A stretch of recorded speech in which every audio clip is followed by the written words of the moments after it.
Today we hear of Jesus being led by the Spirit into the desert to be tempted by the devil, and there he fasted for 40 days and for 40 nights. And there's a lot going on and what happens with the temptations with the devil. But I want to focus just on this reality of fasting, almost doing more of a catechetical homily on the reality of fasting. As you know, we have begun Lent this past Wednesday with Ash Wednesday. We began this time of preparation for Easter, a very ancient thing that we have been doing since the year 300s of kind of really gearing up for such a big feast, right? Easter is like the day of the year. It's a day where we commemorate Jesus' resurrection, right? His victory over sin and death. And so being such a big day, it's almost like we can't just celebrate it from one day to the other. Like if you think of a wedding, it usually takes months of preparation for this big day. So we think of Easter as such a big day that we don't want to just from one day to the next celebrate it, but we want to take some time of preparing ourselves and deepening our understanding of this mystery so then we can celebrate it in the full. So this is what we're doing during Lent. And as you probably know as well, right, during Lent, we focus a lot on prayer, fasting, and almsgiving. This is kind of one of the three practices we enter during Lent. But these three things of prayer, fasting, and almsgiving are not just for Lent, they're really just part of the Christian life. If somebody were to say to you, well, yeah, I'm going to start praying for Lent, and once Lent is over, I'll stop praying for the rest of the year, you'd be like, no, prayer is part of being a Christian. We shouldn't just do it during Lent. We intensify it during Lent, but it's part of what it means to be a Christian. And so it's the same for almsgiving and fasting, but I want to focus on fasting. So fasting is not something that we only do during Lent. It's part of the Christian life. So we can ask ourselves, do I fast? Is that part of my Christian living? Do I fast outside of Lent? St. Augustine, in the year 300, he was giving a sermon during Lent, and he said the following: "By the help of the merciful Lord our God, the temptations of the world and all corporal and spiritual adversities are to be overcome by almsgiving, fasting, and prayer. These practices ought to glow throughout the entire life of a Christian, but especially as a Paschal solemnity approaches." So I'm not making this up, right? St. Augustine himself said it a long time ago, right? Like almsgiving, fasting, and prayer, these practices ought to glow throughout the entire life of a Christian, but especially during Lent as a Paschal solemnity approaches. And so, I want to talk to you just about fasting. What is it? Why do we fast? And how can we fast? So what is fasting? Fasting is just traditionally abstaining or limiting our food in some way, right? Food and drink, limiting that. So that's the traditional understanding of fasting. Today, you also hear the word fasting used for other things, like I'm going to fast from social media, or I'm going to fast from TV or something. And that's good, because it can be good, but when I speak about fasting, I want to speak in the traditional sense, the way in which it was used with the Jewish people and in the Christian context, both in the New Testament and then the early church. So limiting our food in some way. Why do we do this? What's the point of doing this? Why fast? Well, we know as Christians that it's all about love. Being a Christian is all about love, knowing ourselves loved by God, loving Him in return, and then loving our neighbor as ourselves. So if we're to do it correctly, we have to link it with love. If we're just doing this thing of limiting our food without linking it to love, then it's really not really a Christian fasting. So how is fasting connected to love?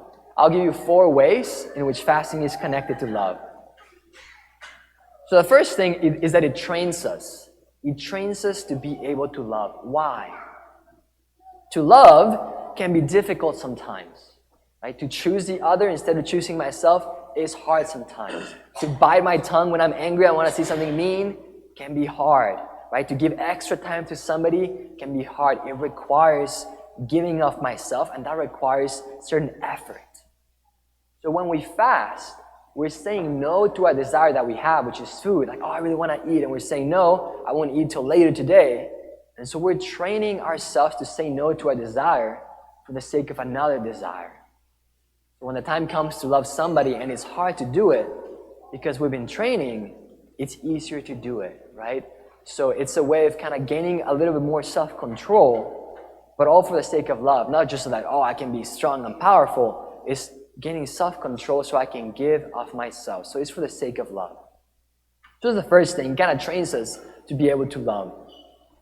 Second thing is that it can be just a gift that we give to God. So people sometimes want to do like something hard for somebody else just as a way of showing love to them. Like people will do like, okay, I'm going to like run this marathon and I'm going to do it for my spouse or for my child, right? Or for somebody I love, right? I'm going to do this hard thing just a way of like offering something that was hard for love.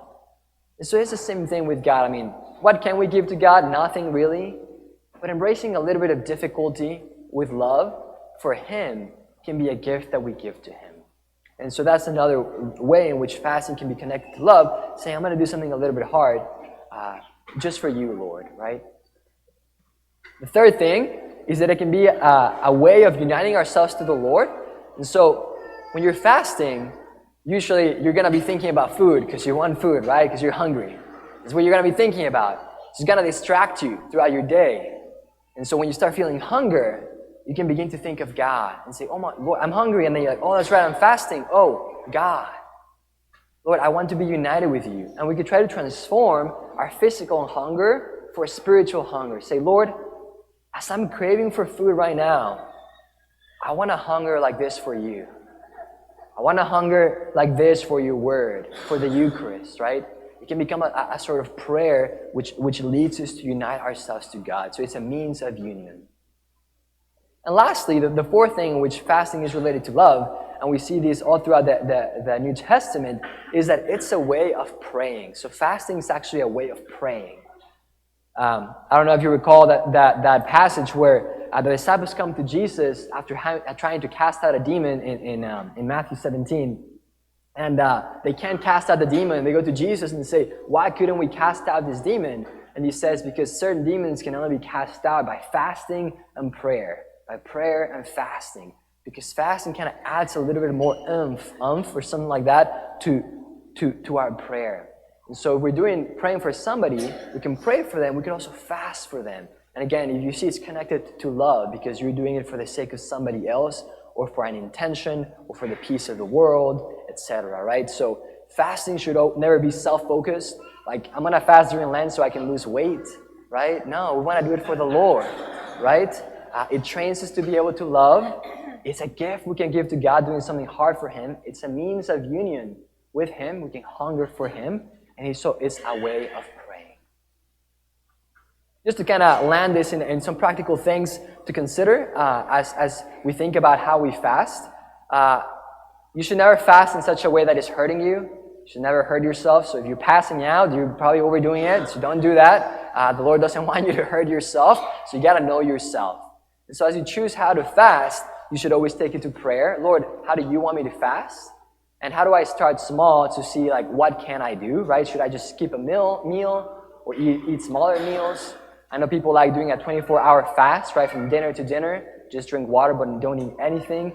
And you got to kind of know yourself what is it that you can do. And also, you don't want to do it every day because, again, you're going to hurt yourself. So maybe during Lent, you do it a little more often. And outside of Lent, maybe not as often, but still, maybe once a month or something like that. It's good to do a little bit of fasting, a more intense kind of praying.